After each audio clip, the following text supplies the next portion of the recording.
엘리베이터 안에 붙은 종이 한 장이에요. 2층 거주자 배달원 엘리베이터 사용하지 마세요. 경고합니다.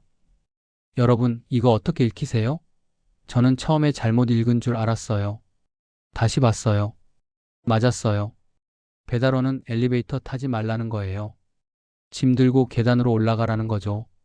경고까지 하면서요. 사진이 온라인에 올라오자마자 댓글이 폭발했거든요. 왜 이게 있어요? 엘리베이터에 있어요? 아이가 없나요? 미친 사람들이 많아요. 신경 쓰지 마세요. 그 사람은 배달시켜 먹지 말아야 해요. 사람이 참 많다고요. 안타깝네요. 다 분노예요. 공감이에요. 위로예요. 근데요? 저는 이 댓글들을 읽으면서 뭔가 더 무거운 걸 느꼈어요. 이 위로가 필요한 상황 자체가 반복되고 있다는 거예요. 이번만이 아니거든요. 이게 처음이 아니에요. 오늘은 그 이야기 해볼게요. 사실 배달 라이더를 향한 이 시선, 이 종이 한 장으로 끝나지 않아요. 몇 년 전부터 이른바 갑질 아파트 문제가 계속 터져 나오고 있어요. 배달원한테 헬멧 벗으라고 요구하는 아파트, 주민용 엘리베이터 말고 화물 엘리베이터만 타라는 아파트, 경비실에 신분증 맡기고 들어오라는 아파트, 오토바이 단지 안에 못 들어오게 해서 입구에 세워두고 제일 안쪽 동까지 걸어서 배달하게 하는 아파트. 어이없지 않아요? 2021년에 배달 라이더 노조가 갑질 아파트 103곳, 빌딩 7곳에 대해 국가인권위원회에 진정을 냈어요. 서울 강남구 빌딩들에서는 화물 엘리베이터만 쓰라고 했고, 어떤 백화점에서는 건물 건너편에 오토바이 세워두라고 했대요. 당연히 이유는 없었어요. 그냥 싫다는 거죠. 근데 더 어이없는 건요. 그 아파트들 반응이에요. 라이더들 반응이 과하다고 했어요. 화물 엘리베이터는 편하게 쓰라는 것이라고 했어요. 차별한 게 아니라 배려했다는 거죠. 이게 말이 돼요? 그리고 취재 기자가 배달 노동자랑 직접 갑질 아파트 현장을 가봤는데요. 배달 목적지까지 걸어서 20초면 가는 거리에 후문이 있었는데 그 후문은 주민용이라 못 쓰게 하고 멀리 떨어진 정문에서 3분을 뛰어야 했대요. 그게 현실이래요. 근데요, 이게 건물에서만 벌어지는 게 아니에요. 음식 받으러 간 매장에서도 마찬가지예요. 서울 강남 일대 배달하시는 분 말씀이 매장 입구에 배민 기사 출입 금지, 조리 완료되면 앱 알림감, 문의 금지라는 메모 붙인 가게가 상당하대요. 비 오는 날도 날이 한여름의 찜통이어도 밖에서 하염없이 기다려야 하는 거예요. 안에 들어가지도 못하고요. 한 라이더가 이렇게 말했어요. 출입 금지시킬 거면 조리 시간이라도 지켜줬으면 좋겠다. 기다리게 해놓고 들어오지도 못하게 하면 어떻게 하냐. 무시당한다는 느낌. 그 말이 계속 맴돌더라고요. 그리고요. 이 중에서 제가 제일 마음에 걸렸던 게 있어요.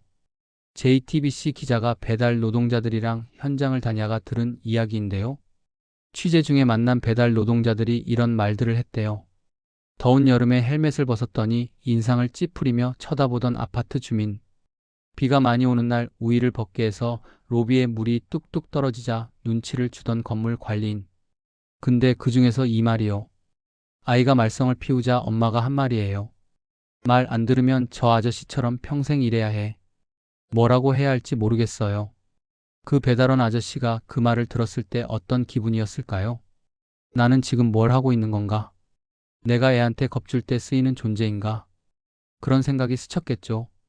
그리고 그분은 그날도 그 다음 날도 배달을 했을 거예요. 이게 처우의 문제이기도 한데요. 배달 라이더들이 실제로 얼마나 위험한 환경에서 일하는지 아세요? 고용노동부가 배달 라이더 5,626명을 조사했더니요.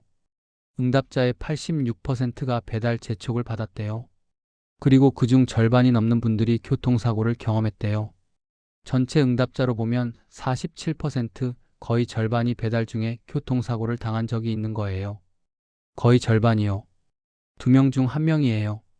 그리고 배달의 민족을 운영하는 회사가 2022년부터 2024년까지 3년 연속으로 산업재해 승인 건수 전국 1위예요. 건설업도 중공업도 아니에요. 배달업이에요. 2024년 8월에는 쿠팡이츠에서 일하던 45세 라이더 김용진 씨가 버스와 충돌해 돌아가셨어요.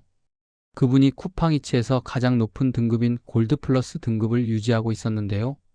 그 등급 유지하려면 배달을 많이 해야 하는 거거든요. 사고 전날 14시간 동안 배달을 했고 충분히 쉬지 못한 채 다음날 또 나갔다가 그렇게 됐어요. 왜 14시간을 일했냐고요? 등급 유지 안 하면 배차가 줄어요. 배차 줄면 수입이 줄어요. 쉬고 싶어도 쉬기가 어려운 구조예요. 이게 단순히 과로의 문제가 아니에요. 한 라이더 분이 겪은 일인데요. 음식점 두 곳을 배달하던 중에 픽업 시간이 5분밖에 안 남은 가게가 강제로 배정됐어요. 거기까지 가려면 13분이 걸리는 거리인데요. 거부하고 싶었는데 단체 카카오톡방에서 압박이 계속 오고 안 받으면 욕설이 담긴 전화가 왔대요. 그래서 받아들였고 서두르다가 신호 위반을 했고 사고가 났어요. 그분이 산재 신청을 했어요. 근데 불승인이었어요. 신호 위반은 중과실이라서요. 근로복지공단 담당자가 이런 말을 했대요. 배송시간 압박을 특별한 사정으로 인정하면 배달 노동자들 전부 다 산재라고요. 그 말이 더 슬프더라고요. 이게 너무나 만연해서 특별한 상황이 아니라서 인정할 수 없다는 거잖아요. 모두가 당하고 있기 때문에 아무도 보상받을 수 없다는 거예요. 라이더 유니온 실태 조사를 보면요. 배달 라이더 10명 중 6명은 산재 신청을 해본 적이 없거나 어떻게 하는지조차 모른대요. 계약서도 안 쓰고 일하는 분이 40%예요. 보험 가입 안 된 채로 일하는 분도 상당수예요. 다치면 그날부터 수입이 0원이에요. 병원비는 본인이 내야 하고 오토바이 수리비도 따로 나오고 그동안 콜은 못 받으니까 수입도 없어요. 아프면 아플수록 더 힘들어지는 구조예요. 근데 재밌는 게 아니 재밌다고 하기엔 참 씁쓸한데요. 이 모든 상황에서 배달 라이더들한테 계속 요구되는 게 뭔지 아세요? 빨리요. 빨리 와라. 빨리 주문 받아라. 빨리빨리. 문 열기도 전에 문자 날아오는 거 다들 한 번씩은 받아보셨잖아요. 빨리 주세요. 왜 이렇게 오래 걸려요? 음식이 좀 식었다고 별점 1개 주는 거요. 그 독촉 때문에 사고가 나요. 고용노동부 조사에서 배달 독촉을 받은 라이더는 그렇지 않은 라이더보다 교통사고 가능성이 2배 이상 높았어요. 2배예요. 2배요. 근데 이걸 알면서도 엘리베이터 앞에 경고 종이는 붙는 거예요. 다시 그 댓글들로 돌아와 볼게요. 힘내세요. 화이팅. 좋은 분들도 분명 존재합니다. 화이팅. 저는 이 댓글들 쓰신 분들 진심이었다고 생각해요. 근데 솔직히 한번 물어볼게요. 온라인에서 화이팅 댓글 달 때랑 실제로 문 앞에서 마주쳤을 때랑 그때 눈 한번 마주쳤나요? 수고하셨어요. 한마디 건넸나요? 저도 바빠서 어색해서 그냥 받고 문 닫은 적 있어요. 같이 돌아보자는 거예요. 이 일을 하시는 분 중에 원해서 하시는 분도 있고 어쩔 수 없어서 하시는 분도 있고 부업으로 하시는 분도 있어요. 다 달라요. 근데 한 가지는 같아요. 비 오는 날에도 폭염에도 한겨울 새벽에도 누군가의 집 앞으로 달려가고 있다는 거예요.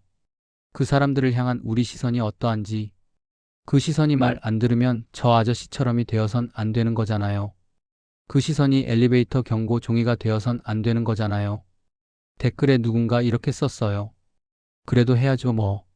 뭘 해야 하는지는 안 썼는데요. 저는 그게 그냥 계속 이 일 해야 한다는 뜻인 것 같았어요. 힘들어도 이런 종이 봐도 그냥 계속 그 말이 오래 남더라고요. 오늘 영상 보고 뭔가 느끼셨다면요. 딱 한 가지만 해보세요. 다음에 배달 받으실 때 문 열고 눈 한번 마주쳐 주세요. 감사해요 한마디요. 그게 다예요. 별거 아닌 것 같아도 그분한테는 오늘 하루를 버티게 하는 힘이 될 수 있으니까요. 오늘 영상 공감되셨다면 미스터 경제 구독이랑 좋아요 눌러주세요. 이런 이야기 계속 해볼게요.